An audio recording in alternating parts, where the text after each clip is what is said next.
Do you think MCR5 is ever going to happen? No. Stay with us, though. Don't tune out. I'm going to unfortunately repeat Anthony Fantano right now. Uh-oh. Stop pooping.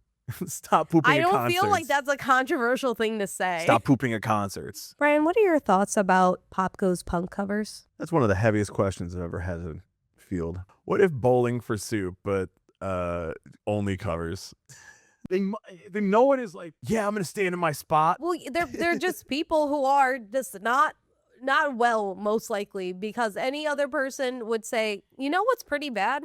Shitting while at a music festival And yet, in heat. They can afford the tickets to the show. They can afford concert tickets, and they can afford to be embarrassed by shitting themselves. Please note, for maximum picture quality, it may be necessary to adjust the tracking control on your VCR.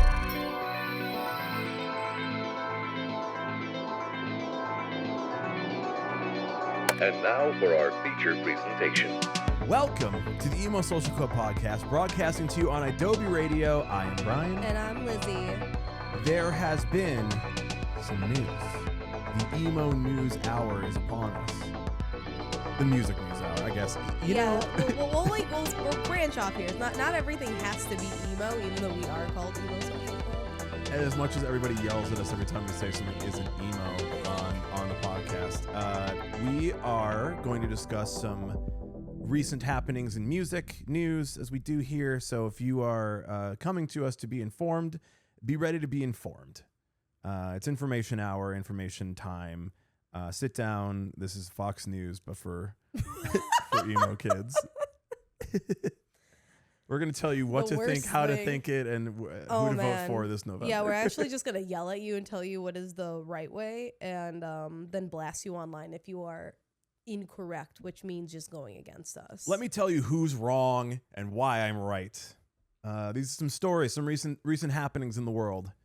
A lot of fests happening right now throughout the world, Europe and America. Yes, I feel like almost every single band has been on tour in Europe. Yeah. Right now specifically, because I see so many of them. They're like, I'm at this random place in the world in Europe. All the big rock fests happened in like April and May, and then for the beginning of the summer, everyone is in Europe. And then my assumption is they go there because it's like, oh, it's way too hot in the US to tour all these places, and now it's like heat waves in Europe, which is the only thing I've seen posted about it, is like these massive heat waves. Is everyone dying? Yeah. Awesome. Good. Now you understand. Awesome and good. Can you guys figure out how to get AC over there? Because I feel I think a lot of them live in like the 1800s still for some reason. Well, you know why. They don't need it until climate change.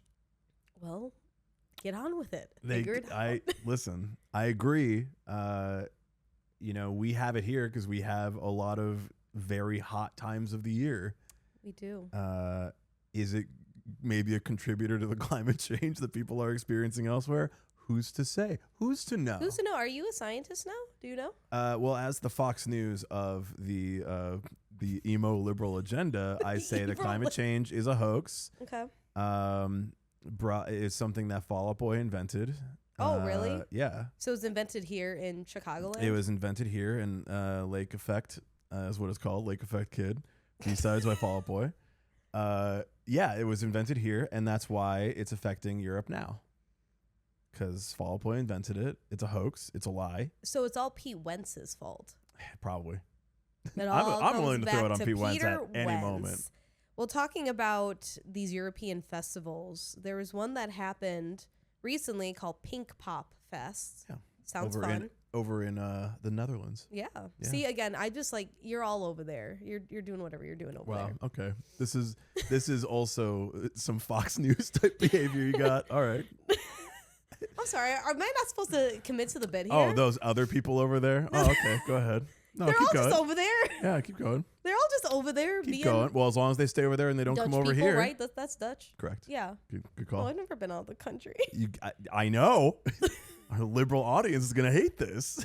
See the world. Who wants to give me money so I can go see the world? And then we'll have a better conversation. I agree to this. I agree to that. So Pinklepop. Pinklepop? Yeah. Yeah, Pinkpop. So they had this kind of lineup that is a little bit akin to what I could kind of break down to like Lollapalooza, because you have like harder acts like what we're going to talk about with Electric Callboy, and then you also have more poppy acts like Zara Larsson. Yes. And something that happened was Electric Callboys had somebody that they work with take a video backstage, said, oh, when you're clearly waiting for Zara Larsson, but you have Electric Callboy up, and we all know Electric Callboy is very like EDM, metalcore, loud, heavy, rambunctious in a positive way.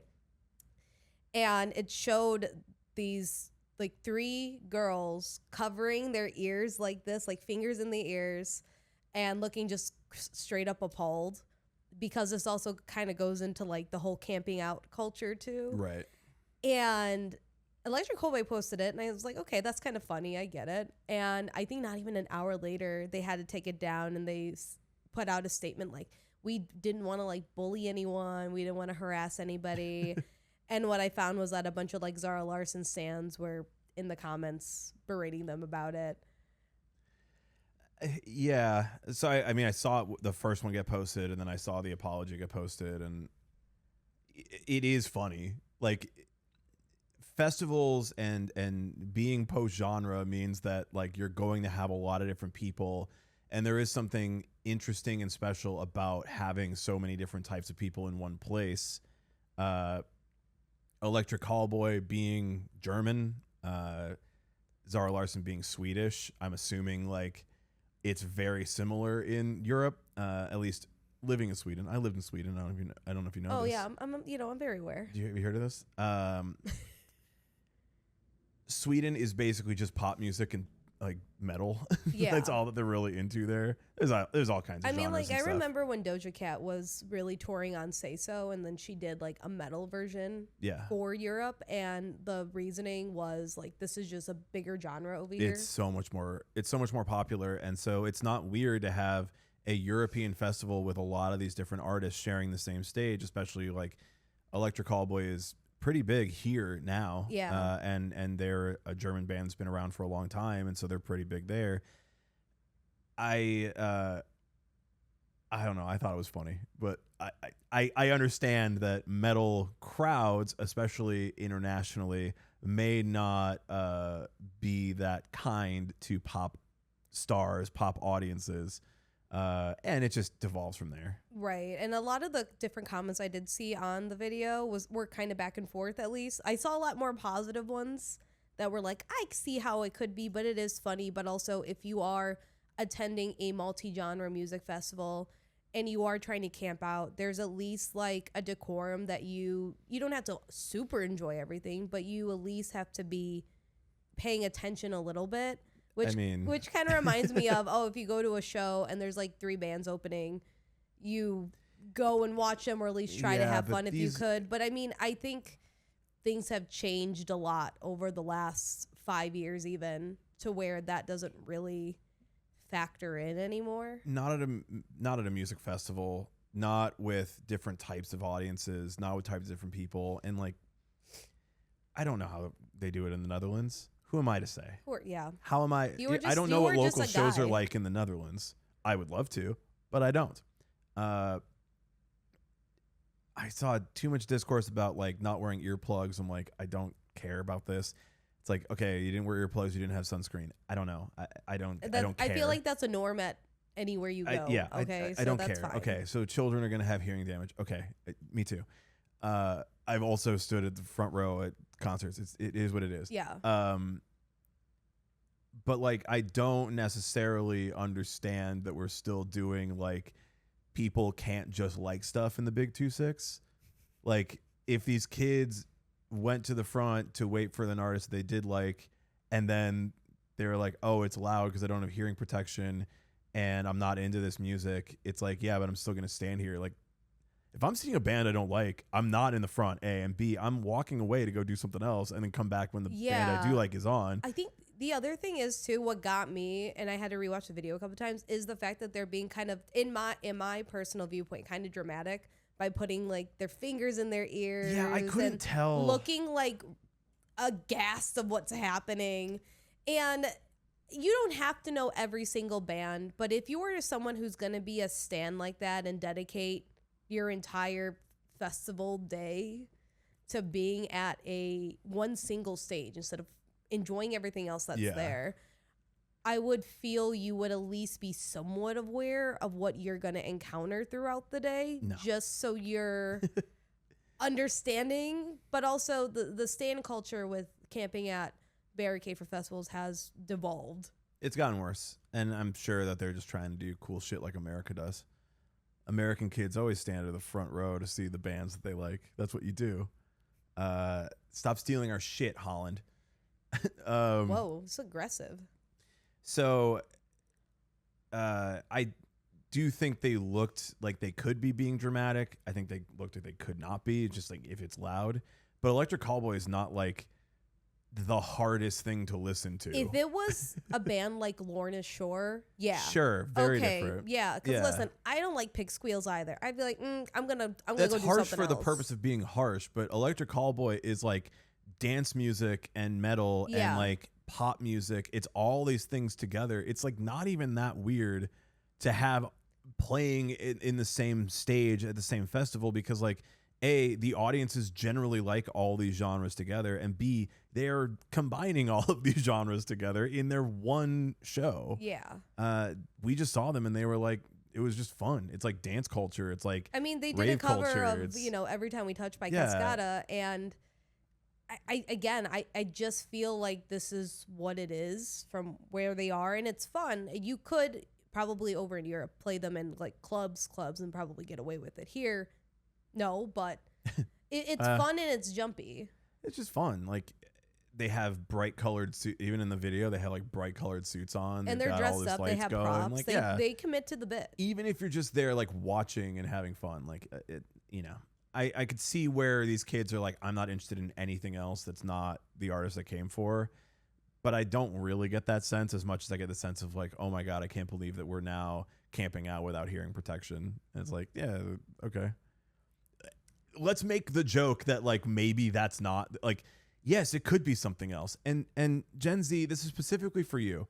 It's okay if we don't have all of the facts before we make a joke. It's okay.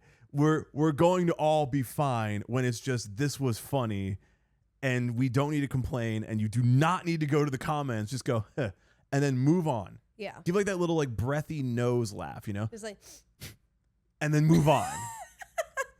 I like both of our examples of this. It's my favorite thing when you're like just watching you're scrolling through reels or something on your phone. And you just go, it's like that's funny. And that's like almost like a perfect reaction. And you go, huh, and then you move the fuck on. We also have to remember though, a lot of these people who are camping out now are also maybe wearing like diapers and other shit and shitting. Stop. Yeah. Listen, I'm going to unfortunately repeat Anthony Fantano right now. Uh-oh. Stop pooping. Stop pooping at concerts. I don't feel like that's a controversial thing to say. Stop pooping at concerts. I mean, if Olivia Rodrigo's like, I can smell this from the stage. Here's my hot take on this. There are so many artists that are complaining about how their shows can't sell out, or I guess the artists aren't really doing it, but it's like clearly they're canceling tours or canceling shows because they can't sell out the shows. They don't make enough money. Concerts are too expensive. People are like, oh my God, like I would love to go see that show, but I can't afford tickets. Like it's just not time for this, right? And maybe there's too many shows and people are going to too many. But you have not been able to price out people who will literally shit themselves at a concert. You need to. I think there needs to be a middle ground as far as pricing for concerts, where we are pricing out people who are actively shitting themselves at shows. Pricing out the poopers? Price out the poopers. I stand by this, that I am fine with concerts being expensive if people who poop their pants are not able to buy the tickets. I think that's also what I've always thought about too, because I saw a TikTok recently of somebody who's like, oh, I've like done this before. And I'm like, you're admitting this on the internet? Crazy. No, that's somebody who's like, I'm spiritually a pants pooper. It's like, no. Spiritually Dude, a pants I'm pooper. sorry. We've never seen like a person who's actually, we've never seen a real shitter online, you know? I would hope not. Like I'm a real shitter reporting for duty. Like, I'm sorry, but like these people must know that like this is not what I shouldn't be shitting. No one is like yeah, I'm gonna stand in my spot. Well, they're just people who are just not well, most likely, because any other person would say, you know what's pretty bad? Shitting while at a music festival in heat. And yet they can afford the tickets to the show. They can afford concert tickets, and they can afford to be embarrassed by shitting themselves. Here's the thing. What if they enjoy the whole experience of it? No, and that's real why shitter they would don't stand go there. No, to a real the shitter would normal stand ones there. in arenas. Real shitter would stand there. A real shitter would look everyone who's filming the concert in the eye and say, yeah, I did it. Let us know what you think about concert shitters, and we'll be right Who's back. on the other side of this issue? Who is pro this? The only people who are pro this are diapers companies and the people who are doing it. After this, It's like the person who's like, okay, we're gonna like have sex or jerk off in like the upper stands of a concert, right? Yeah, like it's like, okay, weirdos. those tickets are still expensive. They're not like, you're not spending like $30 to go and just like crank it at a show, Yeah. right? You're spending a lot of money to get kicked out because you're a fucking freak. Like I'm like, but you're still willing to spend all of that money to get a little bit of your rocks off and then eliminated from the show and filmed and like embarrassed and all this shit. And like, no, I'm not pro public shaming, but I am pro that person staying the fuck home. I think sometimes we need public shaming because I also don't want to be a part of your weird kink that's happening. It's like, no, you gotta hold that person accountable for their behaviors and their actions. With a gun. No. Jesus Christ.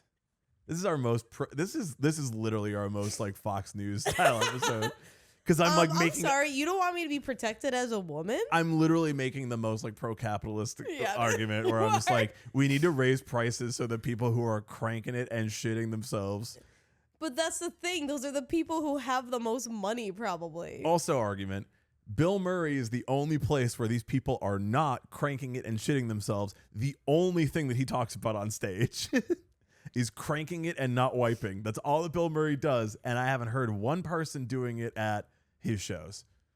Maybe these people have to make PSAs at their own concerts. What music artist would you like to see have a PSA about not shitting or cranking at their shows? Let us know in the comments, and we'll be back after this break. So, Brian, do you think MCR5 is ever going to happen? No. Stay with us, though. Don't tune out. Okay, thank you to the Adobe listener for not turning the radio off. This is actually how we lose everybody. Yeah. No, MCR5 isn't happening. Well, I don't think a lot of people are keeping on believing with it after they posted their recent MCRmy story. And, I have so many hot takes. And then just said, hey guys, here's this. And everyone's saying, oh my God, what's happening? And they say, hey, guess what? We're going to reopen the fan club, which used to be forums, which were very popular in the early 2000s. Yeah. And brought obviously a lot of community together. So that's really cool. But on the official MCRmy Instagram, the only things that are up there is that one ominous black and white TV screen. Sure.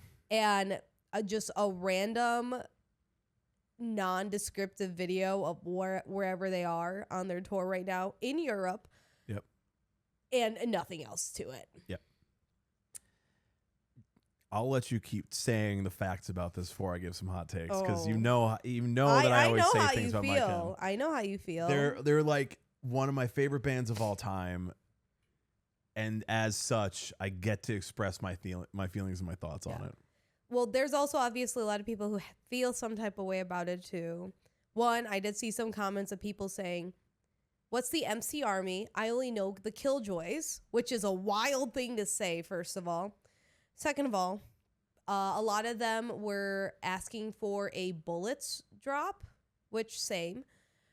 3, a lot of them were also saying, hey, what the fuck is this? Where's my new music? Why is this only cash grabs, essentially? Why are the ticket prices so insane?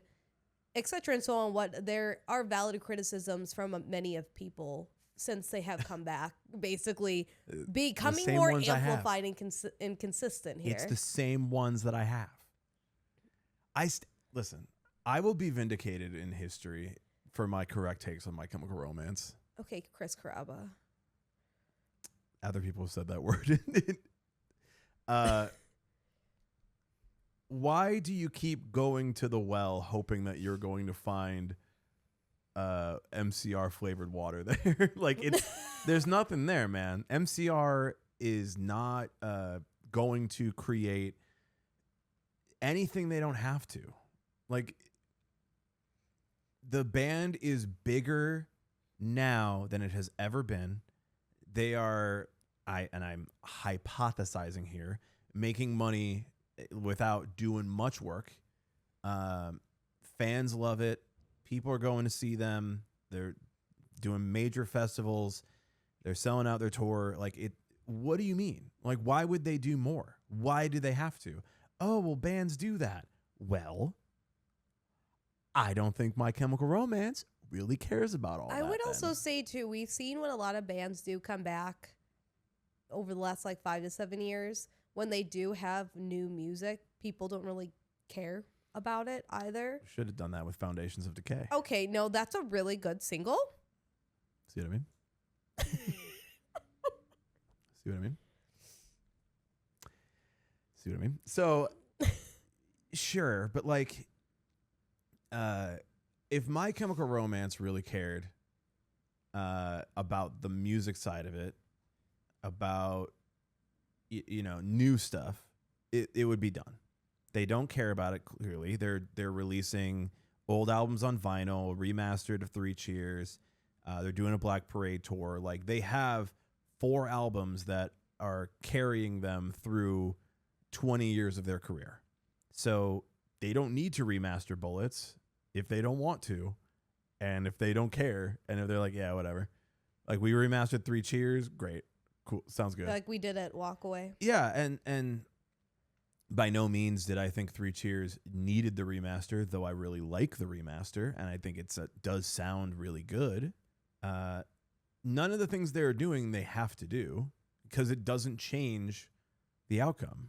I think my biggest qualm with all of this, too, is that if they're on tour and they are doing a lot of this theater with all these different characters, though, from throughout, the MCR lore, why are we not then putting out new music or doing a little bit more to touch base? And I think that that's also where a disconnect with a lot of fans are, because you're being very elaborate in what you're doing here, but there's nothing 60,000 people much that go here. see them at one show would disagree with the disconnect.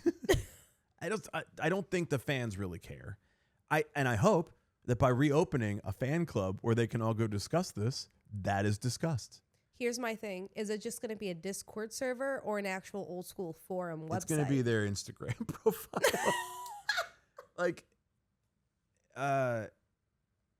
I don't know. I don't know why it needs to exist in that same capacity. AFI has always had their fan club called the Despair Faction, where you signed up for it, and I believe you paid for a year, subscription or something like that, maybe. And you probably got access to some. You got stuff. special things like, hey, we're gonna give you additional merch options and special things that we'll send you, and maybe they send postcards or art, or you have access to a special community on their website or something like that. But no band is doing that in the same fashion now. There's no forum on mychemicalromance.com. They're not going to do that. Well, you don't necessarily need to do that in the Big 2-6 anymore. But, what's the point then? If we're all just meeting up in the comments on an Instagram post anyway, what is the value of a band fan club? Because my big thing, I think back to, because when I was in middle school and early high school, I was a part of the Jonas Brother fan club, and I paid, it was a paid thing every year. Yeah. And you got access to those individual forums. You would be able to get early song releases. You got little swag, things of that nature. Yeah. And if somebody tried to do that now, I would just say, I don't need to be doing all that anymore. I could just go online and talk or listen to their podcast. Or I have so many other platforms and availability that I don't need to put it into one little box. But I think also, I'm not going to generalize ages here, but if people are looking for more of that like online community, that's going to be more younger, It's centered for younger than Yeah. us. We have Patreon, we have Discord, we have all of these places where people can monetize what they have and connect with fans. It all exists. So I don't really see the value of creating something additional on top of that and saying, you know, give us the money for this, especially like, I'm sorry, but like My Chemical Romance is not hard up for cash, man. No, also if they try to say, oh, you get exclusive merch, their merch lately ugly. I don't want It's that. fine. It's just like, No, it's ugly. it's better than Fall Out Boy. No, Fall Out Boy's been doing better the last few years. Do you see how she gets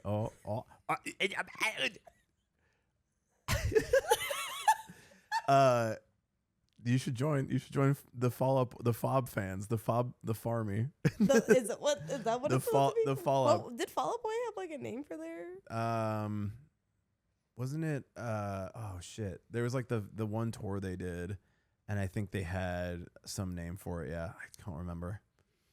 Everybody has like, you know, Everyone had or Yeah. has one. So I'm not. I wouldn't be shocked. I just don't. I just don't know. remember. Yeah, I have no idea. But I don't think that they're going to need to do exclusive merch when, if you just open it up to anybody, people will buy it. People are buying merch. People are excited about merch drops from My Chemical Romance and the vinyls and all of this cool stuff that they have on their website that is like, you can buy it now. Why have an additional gated thing to offer to people who are, yes, they're going to buy it. You know who else will buy it? Probably everybody else. Yeah. I don't see value in this, especially when the band is not going to participate in this. Do you feel that there's any artists in today's modern age that could get away with doing something like this? I don't think at that level, at that size. I think artists do best when they are directly involved in a fan club, whether it's merch drops on top of it. Like, I'm sure when you were in the Jonas Brothers fan club, there was certain levels of access you had to the Jonas Brothers that you wouldn't have had if you were just a regular non-paying fan who just listened. Like, you know, people join Discord servers for the purpose of like, the artist is in the Discord and they do read and they are responding and they do like live Q&As in there or whatever it is. I think that bands at certain levels are able to really participate in that. And I think that a band like My Chemical Romance is just not really going to put the time in on that. A band that I see at any level that could do something, always going back to Bring Me the Horizon, and it's because Ollie actually is in comments now. Yeah. Like, Ollie participates in the culture now, and they're at the biggest they've ever been, to a point where like guy's got his own life. Guy doesn't have to promote Bring Me the Horizon manually in Instagram comments, but he cares and he likes doing it. And he likes commenting on his art, the band's art, other artists' art, people who are creating things out in the world that he just likes. And I could see like a lot of value if somebody is like, hey, I like what Ollie is doing and I like what Ollie's into, and like by joining a fan club, it's like, yeah, I'm writing music that's like off genre, or I'm really liking the stuff. Like, you get like live streams with Ollie and like ask questions and Q&A and like get like insight on like what he's thinking and all that. And I would, that's something like I personally would be interested in. I don't think bands that big really give a shit, and I don't think, I think it'd have to be a smaller band. A Hot Mulligan could do it. Yeah. A band that doesn't care about their fans. And they're not going to do... Okay, I don't think they don't care about their fans. We're going to see Tades again backstage, and he's going to tell Brian to go back out of the country. I'm going to bring him a second or third hat so that man can finally have a hat. Another hat. Dude, that man needs a hat. I heard he recently got a second hat. I love variety for him. No, he just has replaced the Ratty Hattie that he had before. Ratty Hattie? He had a ratty. That'd be a really Hattie. sick ass fifth wave emo band name. Go ahead. Go ahead. Twinkle your guitars, emos. It's like rev your engines. Lightning McQueen. Ka-chow. My hat is broken.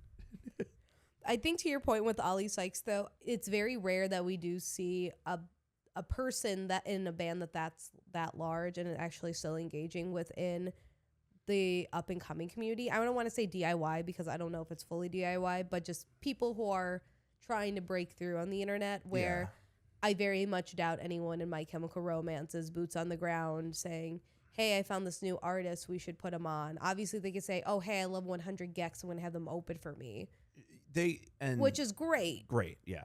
But I think engaging within the community that is still there and supporting you, I think that is also a really difficult one for a bigger band to do for so many reasons. But I do really like that Ollie Sykes doing that is kind of making them more of a grounded, relatable act too, compared to a lot of these other ones that you would say, oh, you're just a person performing. I'm not really getting too much out of it. Obviously, parasocial relationships can play into it, but if you're paying so much money to go to a show and you're really dedicated to this culture, the fan club base, whatever it may be, there, may be some type of liability from that artist to do a little bit something to give back to its community instead of only continue to profit and grow off of it. A fan club is meant to be profit and to make money off of your core fans, but also to give back to your core fans and your evangelists of your band. The MCRmy was created to not only make a bit of extra money for the band, but also to have people that are out there promoting for free. Pre-internet days, that is where it just feels like kind of unnecessary, where the band is not even really, they're not going to be. So if the band's not involved, they don't need the money, and what value are we going to get out of it? I'm like, yeah, if it's a place for fans to connect, they've been doing that, man. 60,000 people show up to a show to watch your band. Like, yeah, man, I can't believe we can't have conversations among all 60,000 of us. You're not supposed to.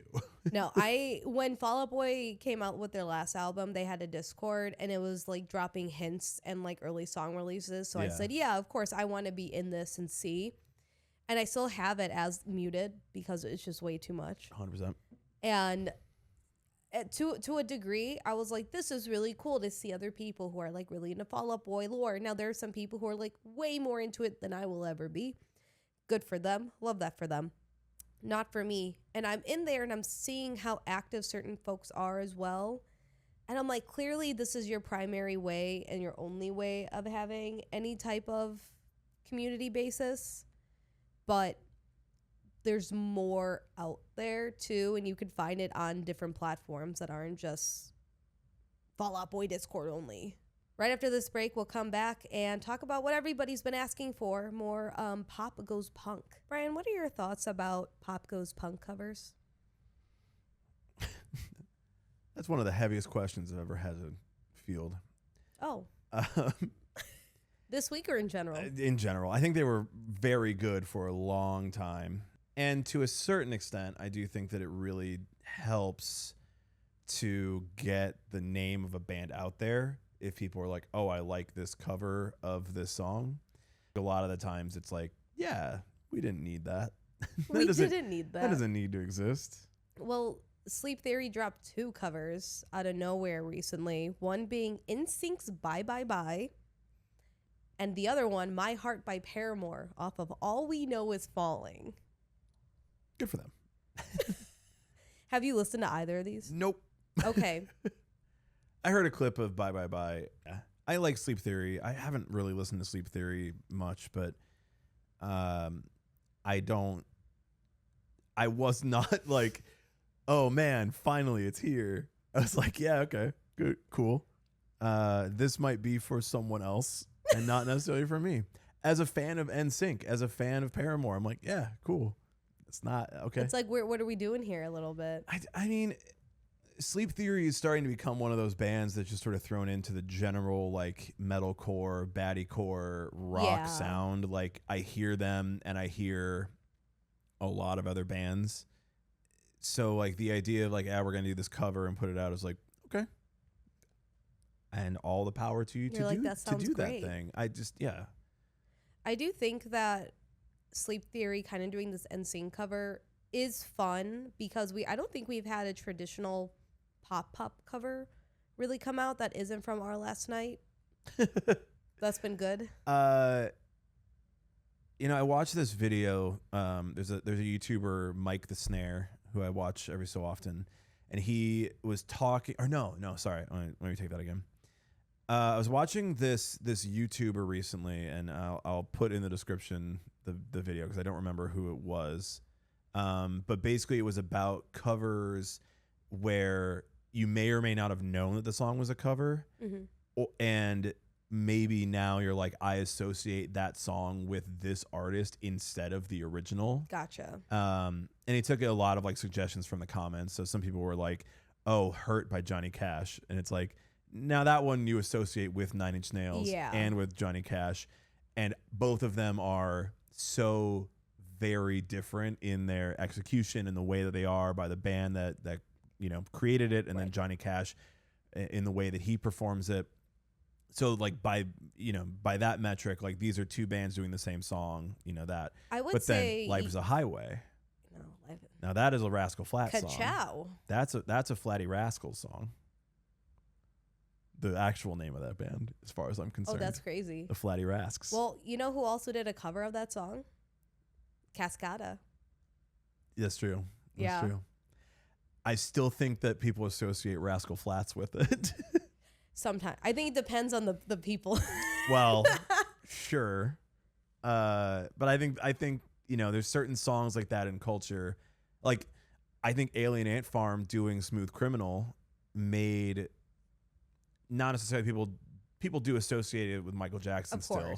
But like that cover took off so much for them and so much for like rock music at that time, that like Alien Ant Farm and Smooth Criminal is now associated as like that's the band, right? Yeah. And Alien Ant Farm has banger songs. That record is actually quite good. I'm gonna say something controversial. I do think Alien Ant Farm doing that made them a one-hit wonder.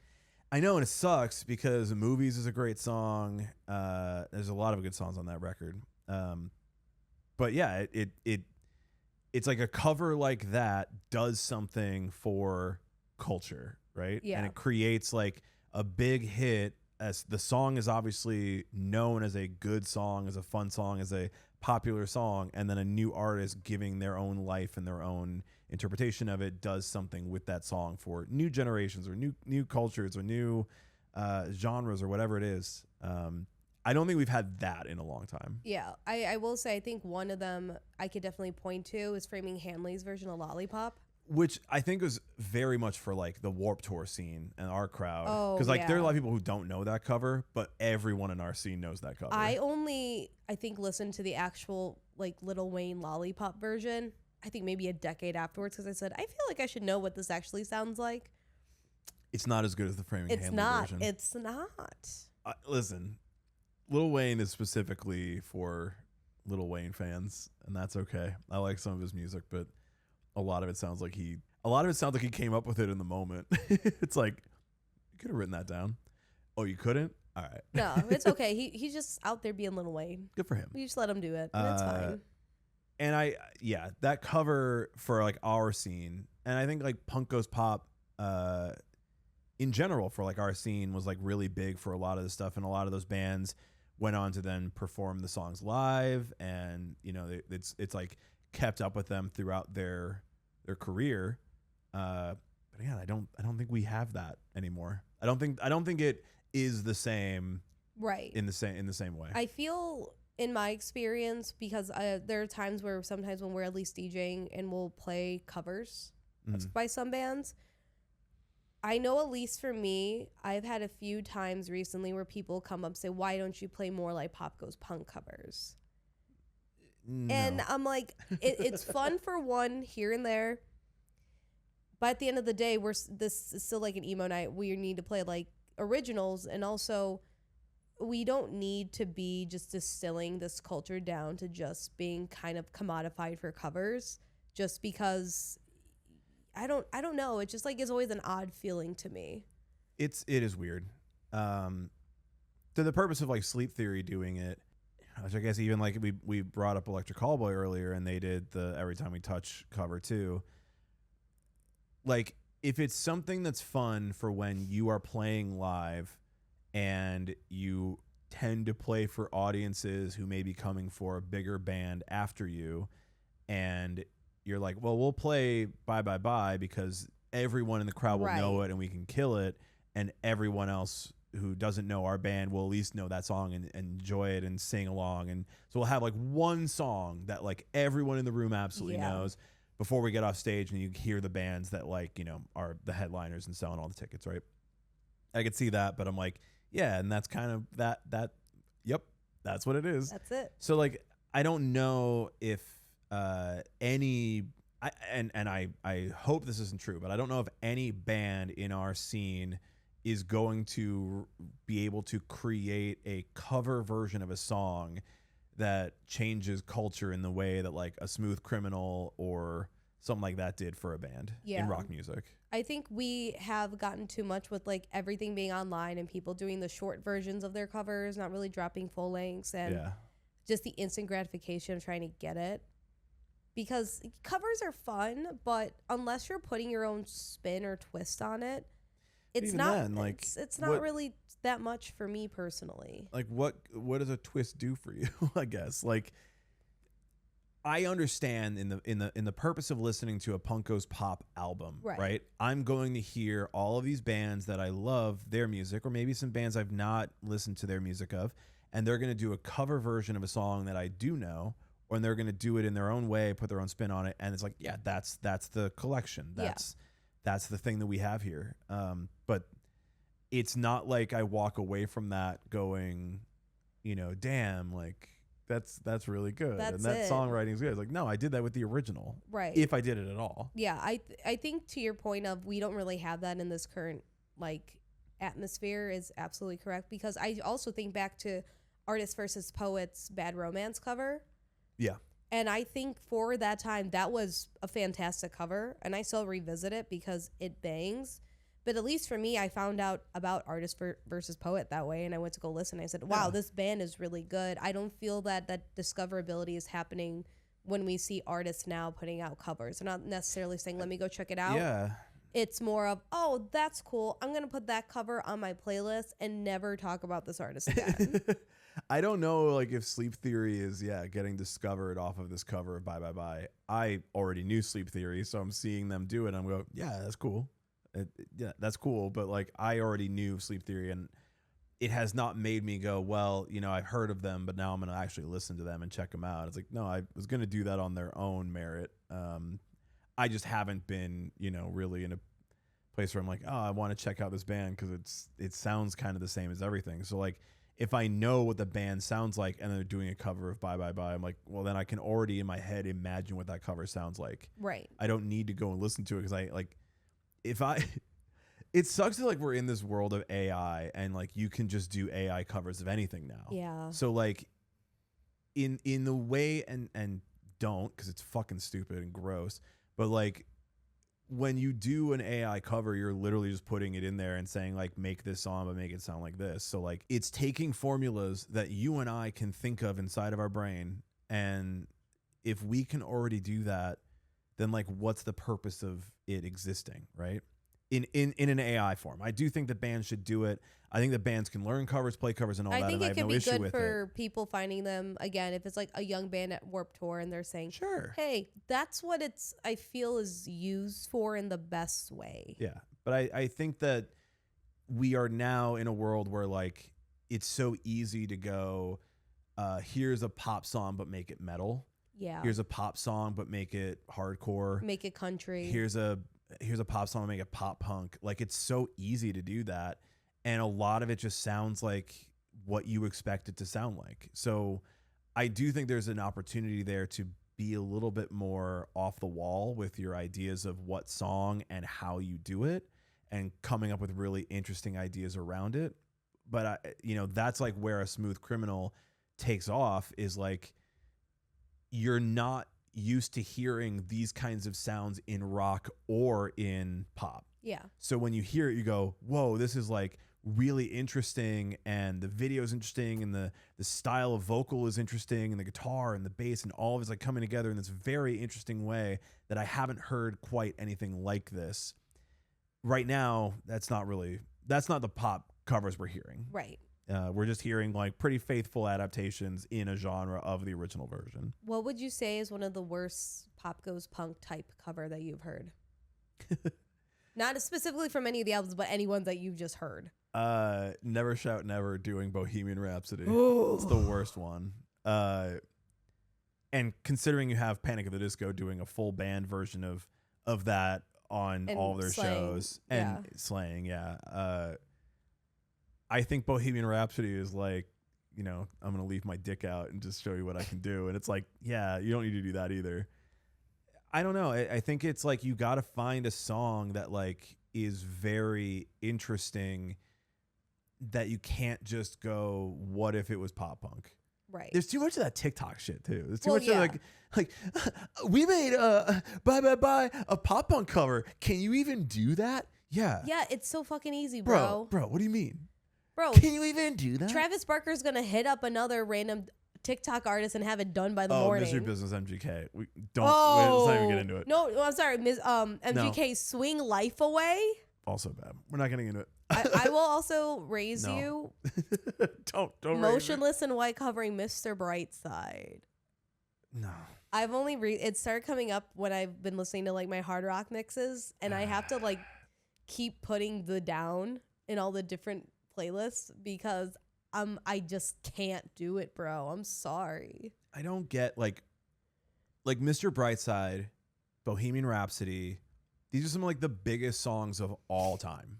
And like no one wants to hear you do that. They want to hear the original version of it. I don't think I would ever or have ever thought in my life, what if insert any artist possible needs to cover any Killer song?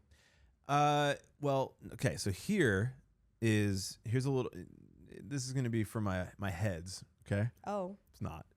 But it's an interesting story that I'll tell of this. There was a band that I really liked their first record of because they had a song that was featured on like some movie soundtrack, and I heard it there and I was like, oh, let me check out this band. The band is called Green Wheel, and the song was called Breathe.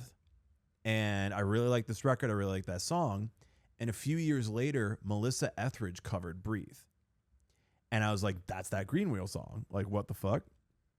And at the time, I'm a kid, and I'm like, no, like, that's their song. She can't do that. And she's getting so popular with their song. That's their song. They deserve, like, whatever. And I'm like, okay, well, yeah. Now I know the band made a ton of money because it got, like, really popular, and they got paid. And it's a really good song. It's really catchy, and it's like, no one had heard that song enough to the level where they're like, oh, that's not Melissa Etheridge's song, right? But it's also like a good enough song that you're like, let me take this song and do it because I love it and I think it's a good song and I want to present it to the world in a way that I would do this song, you know? And I think that there's like some value of that where it's like, don't do the biggest song in the world. Do a song that means something to you that maybe a lot of people haven't heard. Maybe not Mr. Brightside, but maybe like another song from a Killers record, like Andy, You're a Star. Maybe you could do something with that. I don't know. I still think Hot Fuss is an underrated record. A lot of people love it. It's still underrated. As big as that record is, it's still underrated. It's really good. But like take a different song, you know, do something different with when a band was experimenting back in the day. You could take what they did and say, well, let me experiment with that further. You know, let me try some with that. I don't know. I think that most bands don't want to necessarily do covers outside of like getting themselves attention. So like realistically, it's better to do Bye Bye Bye than it is to do a B-side by the Killers. Right. But I think that there's some opportunities there. I just think, don't do songs people obviously love the original of a lot. Now, punk goes Disney. Dude, there is a very specific group of people that would probably love that. They have that one album that's I out. know. Yeah. And I said what I said. No, that's fair. It's valid because that was also one I don't think anybody asked for except for that subset of people. What's that one pop punk cover group that does pop punk covers? Our Last Night. No, they're There's another one. Punk Rock Factory. Oh God, that's a throwback. I haven't thought about them in a while. Throwback to 2020. Yeah. 6 years ago. Listen. Yeah, just not. What if Bowling for Soup, but only covers? Shout out Bowling for Soup, who is another band you could probably cover a lot of songs of. Yeah. What if Bowling for Soup, but metal? Nobody asked for that. Nobody No one asked for wants that. Actually, nobody's asking for Bowling for Soup covers because they're completely fine on its own. Yeah, except for Fountains of Wayne, which Yeah. is Bowling for Soup You _ know, Stacey's I didn't mom. know for the longest time that wasn't a Bowling for Soup See what I mean? song. Which is why they get to do the joke now. Yeah. They get to I make didn't that know joke Fountains now. of Wayne was a band until I was in college because Yeah. that was like just before my time. And they only had one big song. Yep. For the mainstream, I know that the writer, the guy who passed away, Adam, whose last name I'm slipping on, but he wrote a lot of very big songs for a lot of very big artists, wrote with a lot of different artists, and, you know, now his song gets covered by Everybody. bar bands across this nation. And Bowling for Soup. Did you guys ever cover Stacey's mom? Yeah. It goes hard, man. It Everyone does. knows it. Everyone knows the song. Yeah. If you get known for your cover of a song, you'll never live it down. Like that's your song now. That you have to do it forever. Yeah. You know. I mean, Bowling for and you're Soup not is going to one be of Rascally those. Flats, We're not ka-chowing down the highway. dude. Life may not be your highway. You may not be able to ride it Cars, all night AMVs. long. What a cursed idea. Is an AMV just a cover music video? Yes. Gross. Okay, so you hate my culture. Yes. Wow.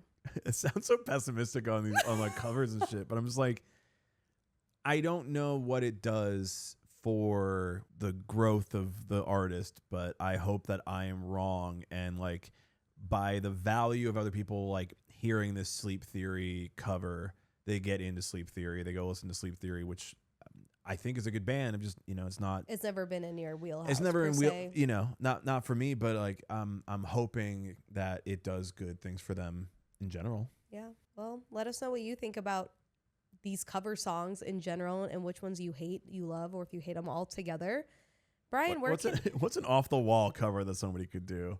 Like one that like you Ooh. can't even think of. You wouldn't like expect a band to cover it. it would have to be like maybe a Cardi B song. Wow.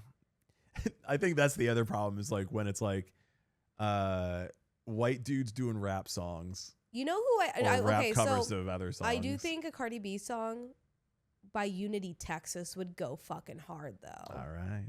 I think that would rip. All right. I can see that. That's I think, but I again I think it just depends on how out of bounds do you want to push it and what people classify as out of bounds when it comes to music. Yeah. So.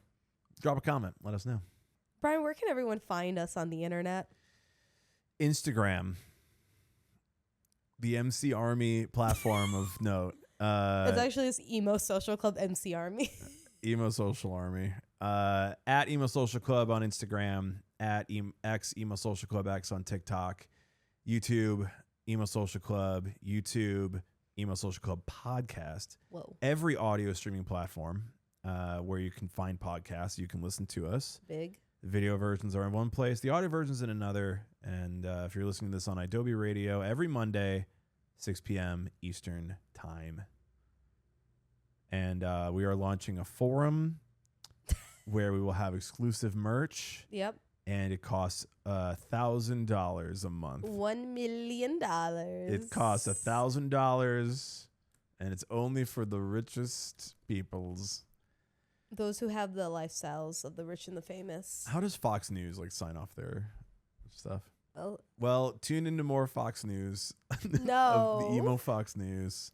Everyone come back for more emo music news Yeah. next week. Yeah. Happy 250th birthday, America. This comes out like right after, so it's yeah. I hope that everybody went to see it. All 5 of you. Yep.